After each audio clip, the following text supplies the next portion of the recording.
okondedwa mama wa Mulungu amene werenga komanso mwamutu wa msonkhano wathu kuti nkhope yanga idzamuka nawo.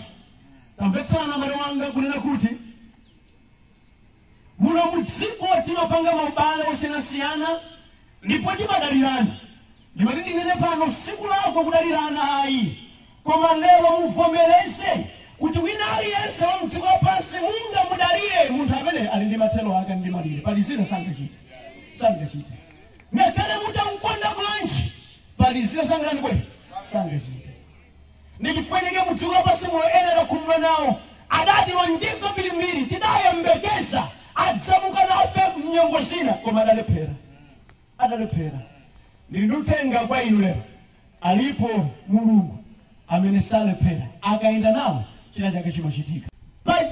Chivumbulutso chapter number 12 ndimeka number 12 Bible limakamba za mdani wina wathu wamkulu ndiye mnyerekezi. Tamvetserani, Bible imene kutsoka mtunda ni nyanja popeza mnyerekezi watsika komweko amene ali nawo udani waukulu, ukali waukulu, popeza kuti wadziwa kanthawi kamutsalira nkochepa. Now chifukwa cha kupezeka kwa Satana pakati pathu mavuto osonda ambiri. Funso nkumati pakati kati mavuto osewa ndani angalole kumuka nafe kuti libambani. Mugati ngamuna anu kwayikapo ndi mavuto adziwa amuna anu sakuweza pamwe.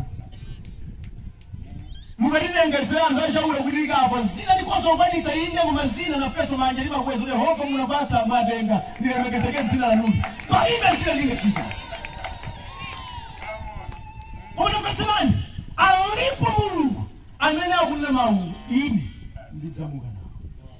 Okondedwa, tindizofuna zambiri ngati anthu. Ndikudziwa ena timafuna tanenepa ayambuya uletseni ndaliso ndithu kutero. Ena timafuna titayera achikomo ndithu mchisomo.